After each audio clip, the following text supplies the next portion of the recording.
Hi, welcome back to Inner Peace Place. I'm Karen, and I have a guest with me today. Yay! This is Donna Belt, a very good friend of mine. Why don't you tell us a little bit about your background? When I was in my 50s,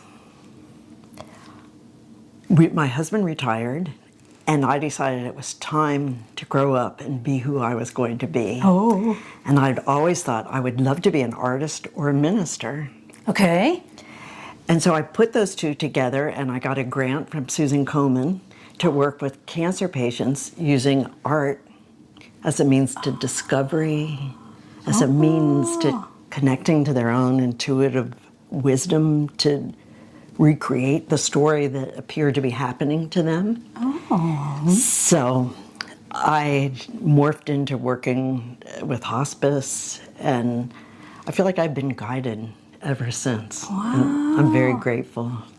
So, as you may have guessed, our topic today is going to be about death and dying with a new spin to it than what you might be used to. So we were trying to decide how to get this topic going, and we thought first about, we all know what people say whenever they go up to someone that's dying, but how can you do it with a little bit more heart-centered? You know, what should you be saying to support a person who knows they're dying? Instead of focusing on yourself as much, how do you put that love where it belongs? I would say the most important part about that question is we all have that, what should I say, what should I say? Wrong question. Oh, okay, all right. The question is how to be present. And that's one of the things that make us very lonely when we're going through any transition, is people do feel fear and they project their own answers onto us. The most transformative thing is knowing that we have no answers. That person has a path to wisdom that we haven't crossed yet. So to ask them, what's coming up for you? What are you noticing? Where do you find meaning? Where do you find comfort? What excites you? You're talking about ask the person that's dying. Yes. Okay. Because they're at the mountaintop. We're climbing at the bottom. But they have reached a place where inevitably their sights have gone further. They've started to identify more with their soul, more with their spirit. And they have this wonderful opportunity for us to go with them. I like that. If we don't hold them in this small place that we tend to want to be, because it's the only perspective that many of us have had about any transition in our life. So you're saying that other transitions in life, like changing jobs or getting married, are big steps. This is just one more big step? It truly is. I thought of it that way. Okay. It's kind of the ultimate adventure. Okay. There's a lot of people who meditate will say, my soul is that part that sees me seeing. That the thinker that sees me thinking. And I think the opportunity that comes as we start to identify more and more with that thinker that sees us thinking, that seer that sees us seeing, that it's not the body, the specifics of who we've been. We're being drawn into this greater consciousness that we've had glimpses of all our life. Okay. At times of peace and meditation. I feel it like in my chest when sometimes I feel like I'm a pendulum, but I feel this sense of connection, but it's fleeting. Right. You know, and then I go make the dinner. I go put out the dog. But they're moving more and more into that presence that we've all felt. But if we can, instead of bringing them to our small place, join them And in they're this. enlarge. Yes, get bigger. That's one Yeah. of my things, getting bigger. Yay. So you're saying that when I come up to see my friend who's dying or loved one, I'm bringing a package with me. My personality self has this conception that, and I'm afraid. I am afraid because they're dying, and I don't know what to say, and I don't know what to do. But if I were to relax and try to experience with them the expansion that they're going through and ask them questions about what they're experiencing, maybe I could start a dialogue that wasn't about me crying because I'm going to miss them. Right, right. Do you feel that crying in someone's presence because you're going to miss them is a spiritual thing to do? You know, we're mixed bags. We're spiritual beings. We're human beings. And it's natural. It's natural. And definitely if I were leaving on a long trip, I'd want somebody to cry that I was going. But if it stops there, then it makes me be alone on the dock and everybody else is waving and I'm by myself. As the dying person. As the dying person. So what I would really love is to see some tears, shed some tears. It's a human experience. But then I would want that company that says, what are you feeling? What are you experiencing? What excites you? What scares you? The joke, if joke is the right word, is that they're in this place where all the layers have been shed. And we, as friends of people who are dying, loved ones, we can gain so much from them by just having the courage, the presence to say, I'm scared for you, with you, but let's just be present in this unveiling together and see what happens. What is being present? What do you mean by that? I would say allowing quiet, Oh, okay. allowing silences. I've sat, I remember one person particularly, she would lay, when she was dying, she would lay with her eyes closed. And I'd think, well, maybe she's asleep. People would come in and they'd talk over her, just like they were in the grocery store or something. They would talk over her. And then when they'd leave, she'd say, oh my gosh.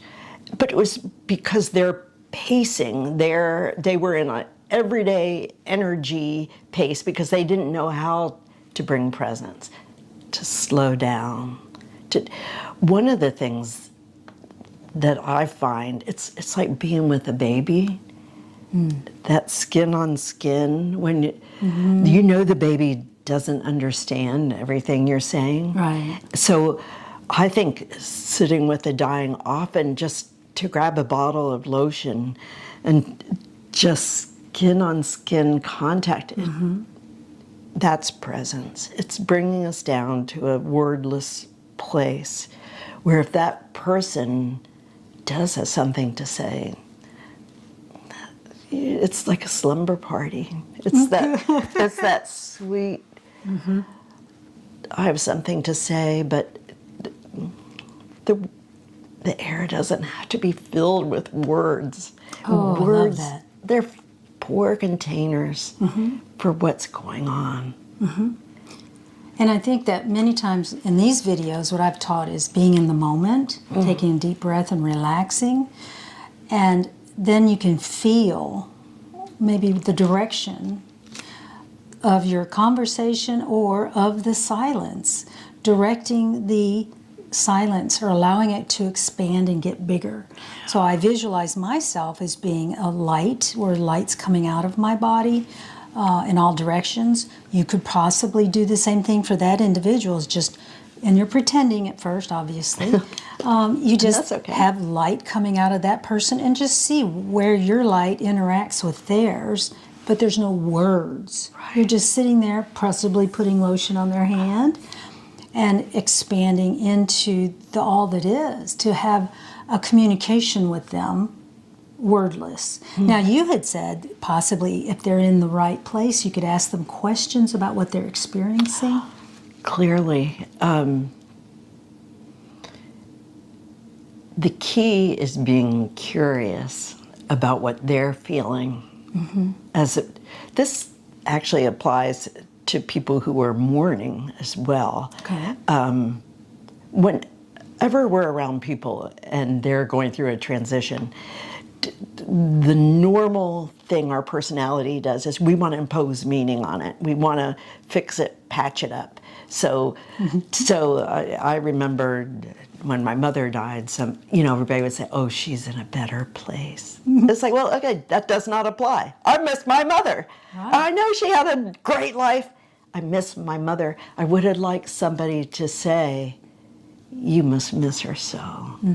And it's okay to be sad. It's okay to feel bereft, and it's okay to wallow in the mystery. But we need to stay in the mystery and let it be what it is. It's not going to hurt us. In fact, by being present, feeling your light, just being with what is, we get over being afraid or needing to control things. Oh, there you go. Control. To be Personality, safe. self-control. Yeah. You're so smart. No. So, I guess there isn't one right way to be with someone when they're dying, other than maybe trying to remember to keep yourself as large as possible, as fluid with the energies as possible, so that you can connect with the individual. And then not having expectations, perhaps, of what they do while they're dying. Exactly. One of the early things that I learned was simply to sit quietly by the bedside and match your breath to the person who's dying. They feel supported just in that way. They say that, I forget what that book was called, but the children, there were children in an orphanage, and the person who watched after them would come in, and he would know that all was right when all the children's breath matched. And they would feel that support, that connection, and it would happen inevitably. So if that's a really wonderful way to bring presence with someone, and it gives you a way of being present with them and not depending on words, because words can so often be about control, about making yourself feel better, because There you go.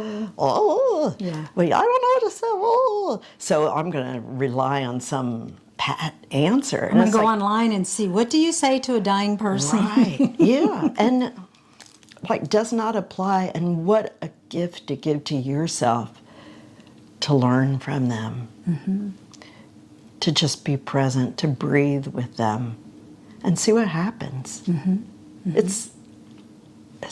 It's really the ultimate way to be present. And if you can do that, then the rest of life is so much easier, because you learn that quality of not letting your mind race around about what are my answers, what are my answers. It's like connection.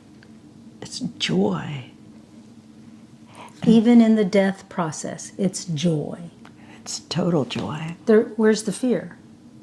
The fear disappears when you don't have to control it. There you go.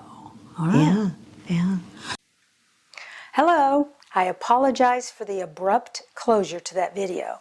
I had technical difficulty. That's finished. We figured it all out, so we're good there.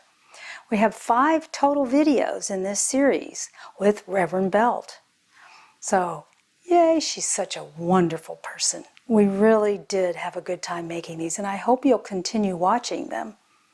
One of the other issues, for technical issues we were having, is that the automatic focus feature on the cameras give you a little bit of a blurriness when somebody moves.